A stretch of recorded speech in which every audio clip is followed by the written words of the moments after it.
As we get into this series on separation and divorce, I want to give some encouragement. I could go into stories and get into teaching, but at this particular juncture, I just want to give some encouragement. And unfortunately, I have some experience in this and wish I didn't. Tried to not have it, but it's just the way it happened. And so there's some things I think it might be crucial for you to know, or if you have somebody that's in this situation that's separated or divorced, I think there's some crucial things to know. First of all, it's a situation that should be avoided if at all possible. It's not a great situation to be in. If, secondly, it can't be avoided, then this may sound odd, but it's a situation now you need to embrace. Usually separation is it may not come across like this. It may be a very hurtful thing. It may have been done in anger. It may have caught you by surprise. But separation usually is a basic statement saying, the person saying something needs to change. Now, that may not come across like that. They may say, I'm done, whatever. But really, what is on the table is something that needs to change. And so that needs to be clarified. What needs to be changed, and how do I go about doing that? Divorce is a little more serious statement. I don't think it means the marriage is over, because I've seen too many people come back from it. But divorce is saying, I don't think you can change. Given the arguments, the fights we've been through, the things I've asked of you, I don't think you can change. So those are two things that are being said. But what's being asked for in both situations is something needs to change. Second to the last thing is that don't get discouraged during this time.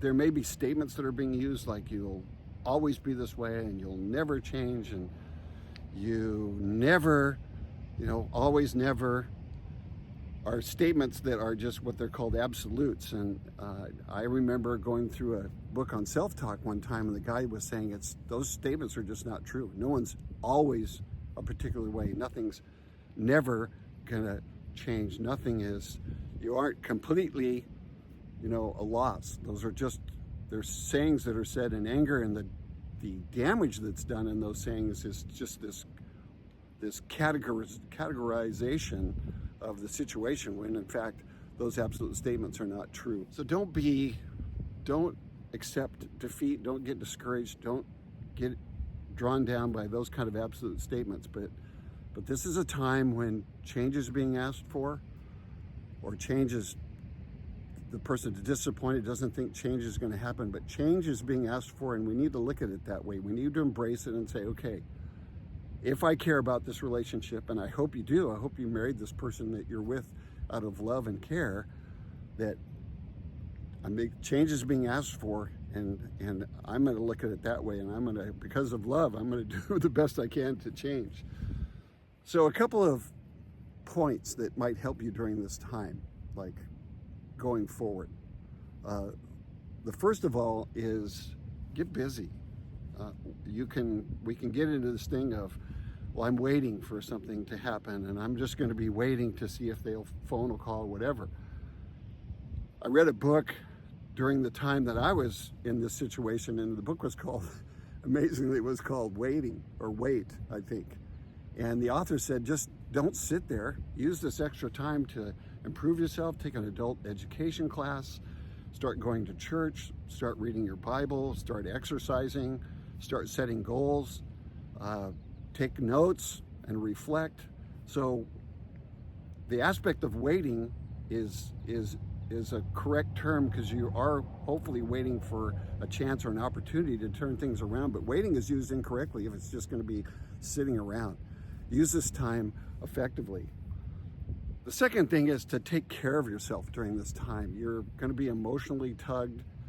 You're probably going to be, the job is going to have the same demands, but you're going to be drained by the emotions that are going through you. There may be changes you have to make in your location and moving.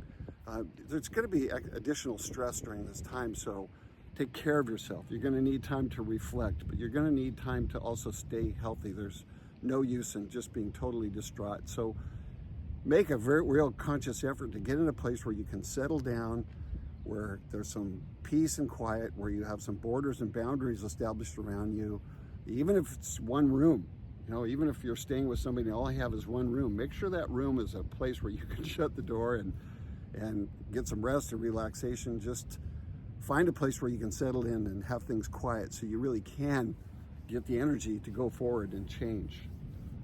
Another thing I just highly recommend is don't date during this time. Don't even have a hint of being with somebody else unless you just really want to kill your marriage.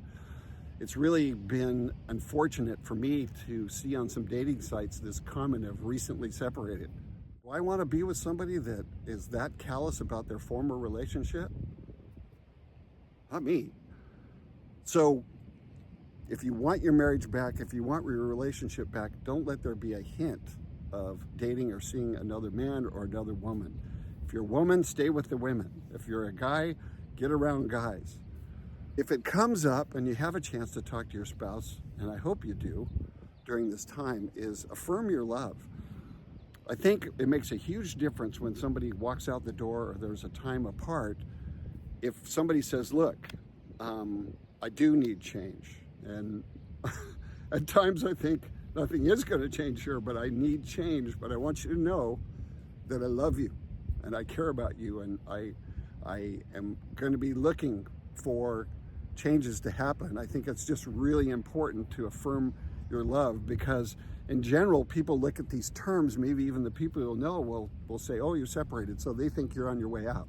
Or you're divorced, meaning, oh, the marriage is done. I don't think the marriage is done in both of those circumstances, because I've seen too many people come back. But when you have time, or when there's conversation, I recommend you end that conversation with, you know, I love you, and I want this to work out, and I'm doing my best to change, or I love you and I'm looking for these changes. And I hope you're specific about what you want changed. I hope you don't have this laundry list about just insignificant things like you don't do the dishes or whatever. I hope this whole thing is really an important thing that you want changed. It's not frivolous. The last thing I recommend is that you would get some good counsel. You would get some wisdom. And that you would find a, if you don't have a spiritual walk, that this might be an opportunity for you to really draw close to God. Maybe you know Him, maybe you don't. But I can think of no other book in a religious sense that has the profound direction of never endorsing divorce, of a high regard for marriage, of a high regard for children and family. The Bible is just has a continuity regarding the fact that it regards marriage as important, family is important, kids is important, and God is always looking for a way to bring that back together, even when there's some difficulties. So it's a good time to get some wisdom, and to, as you're settling in, to get some good input, and again, reestablish your relationship with God. Just during a time like this, you need to have somebody there that's going to be there 24/7. And I've got good friends, but I can't call them at 2 in the morning and say, hey, I want to talk. And yet God is available anytime you want to talk to Him. So we're going to be going through this series, and I want it to be encouraging to you. Bear with us, because my book was out maybe a year and a half ago, but we're just getting started in these video series. So just be patient. We hope to have one done every month. And the basic aspect of these is to encourage you and to see things resolved in a positive way. Looking forward to having you join us. My name is Ken Conley, and I'm the author of a book called The Forgotten Option.